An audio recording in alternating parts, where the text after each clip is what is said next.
Assalamualaikum warahmatullahi wabarakatuh. Yang saya hormati Bapak Arif Hasanuddin MPD selaku dosen mata kuliah Ulumul Hadis dan teman-teman semua yang saya sayangi.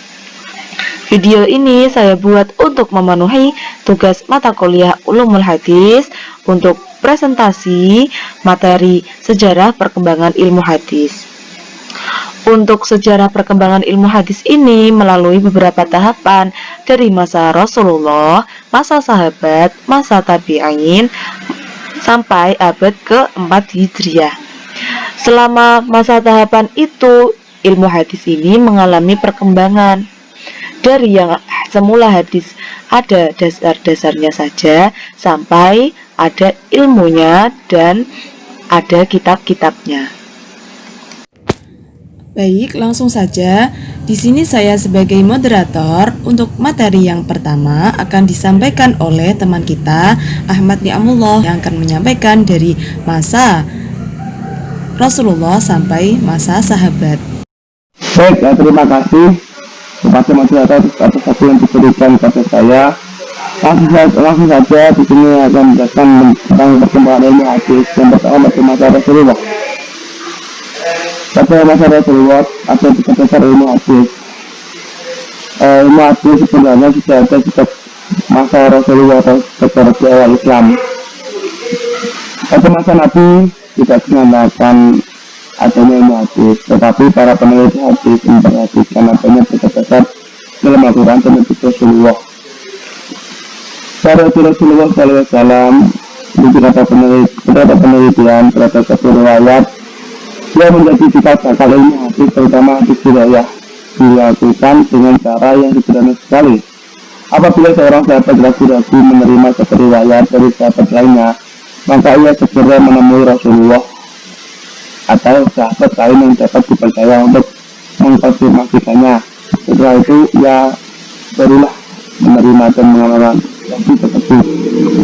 Dan juga pada masa sahabat, ilmu hadis pada masa sahabat ini secara lisan atau secara eksplisit.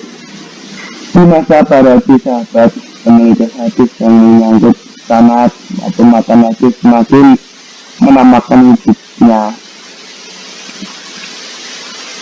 Namun pada masa sahabat, untuk penyusunan hadis juga dilakukan dengan cara hati-hatian.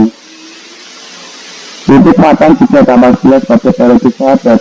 Para sahabat tidak meriwayatkan hadis juga disertai dengan saksi dan bersumpah bahwa hadis yang ia riwayatkan benar-benar dari Rasulullah SAW. Karena para sahabat merupakan rujukan yang utama bagi dasar ilmu riwayat hadis. Untuk materi yang kedua pada masa tabi'in dan masa abad kedua akan disampaikan oleh Hazib Maulana Amril Muhaiminan. Kepadanya dipersilahkan. Terima kasih banyak saya ucapkan kepada moderator yang telah memberikan waktunya kepada saya untuk presentasi materi yang selanjutnya. Jadi presentasi yang akan saya bawakan yaitu materi tentang perkembangan ilmu hadis pada periode tabi'in. Jadi dalam periode tabi'in ini perkembangan ilmu hadis sangat luar biasa sekali. Tentunya dalam sebuah penelitian dan kritik matan semakin berkembang dan sering muncul masalah-masalah dalam matan pada periode tabi'in ini. Demikian juga di kalangan para ulama-ulama hadis yang periode selanjutnya. Perkembangan ilmu hadis ini semakin pesat sekali ketika para ahli hadis membicarakan tentang daya ingat para pembawa dan perawi hadis, antara kuat dan tidaknya hadis, dan bagaimana metode penerimaan atau metode penyampaiannya atau tahammul wajah Hadis yang kontra bersifat menghapus atau nasih mansuh atau kompromi. Kalimat hadis yang sulit dipahami atau gharib al-hadis dan lain sebagainya. Akan tetapi dalam periode tabiin ini aktivitas yang seperti itu hanya berjalan sebatas lisan saja atau syafawi, hanya dari mulut ke mulut dan belum berupa tulisan. Materi yang selanjutnya adalah perkembangan ilmu hadis pada abad kedua. Abad kedua Hijriah ini sampai abad ketiga, ilmu hadis mulai ditulis dan dikodifikasi dalam bentuk yang sederhana, yang masih terpisah dari ilmu-ilmu lainnya, belum berdiri sendiri, masih campur dengan ilmu-ilmu lainnya, atau berbagai buku atau berdiri secara terpisah saja. Tapi dalam periode kedua dan ketiga ini, pada dasarnya penulisan hadis baru dimulai pada abad kedua Hijriah. Pada waktu Imam Syafi'i, ulama pertama yang mewariskan teori-teori ilmu hadisnya secara tertulis, bagaimana terdapat dalam kitab-kitab karyanya. Semisal ilmu hadis bercampur dengan ilmu usul fikih, seperti yang berada dalam kitab Ar-Risalah yang ditulis oleh Asy-Syafi'i, atau campur dengan fikih seperti kitab Al-Um, dan solusi hadis yang kontra dengan diberi nama Istilah Al-Hadis karya Asy-Syafi'i juga pada 2204 Hijriah. Hanya saja pada masa ini teori ilmu hadisnya tidak terhimpun dalam pembahasan kitab Ar-Risalah dan kitab Al-Um. Kemudian pada masa abad ketiga Hijriah, pada masa ini mengalami masa kejayaan atau masa keemasan hadis. Perkembangan penulisan ilmu hadis ini juga sangat pesat, namun penulisan ilmu hadis ini masih terpisah-pisah, belum menyatu dan menjadi ilmu yang berdiri sendiri. Ya, masih dalam bentuk bab-bab saja.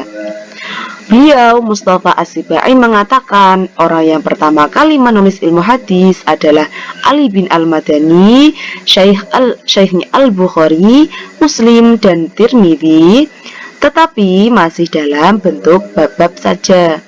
Nah, di antara kitab-kitab ilmu hadis pada abad ketiga Hijriah ini adalah kitab Mukhtalif Al-Hadis, yaitu Ikhtilaf Al-Hadis karya Ali bin Al-Madani, dan Ta'wil Mukhtalif Al-Hadis karya Ibnu Qutaibah. Ulama ada yang menulis ilmu hadis pada muqaddimah bukunya, seperti Imam Muslim dalam kitab Sahihnya dan At-Tirmidzi pada akhir kitab Jami'-nya. Nah, di antara mereka Al-Bukhari menulis 3 tarikh, yaitu Tarikh Al-Kabir, Tarikh Al-Awsat, dan Tarikh As-Shaghir. Beliau, Imam Muslim, juga menulis Tabaqat At-Tabi'in dan Al-Ilal.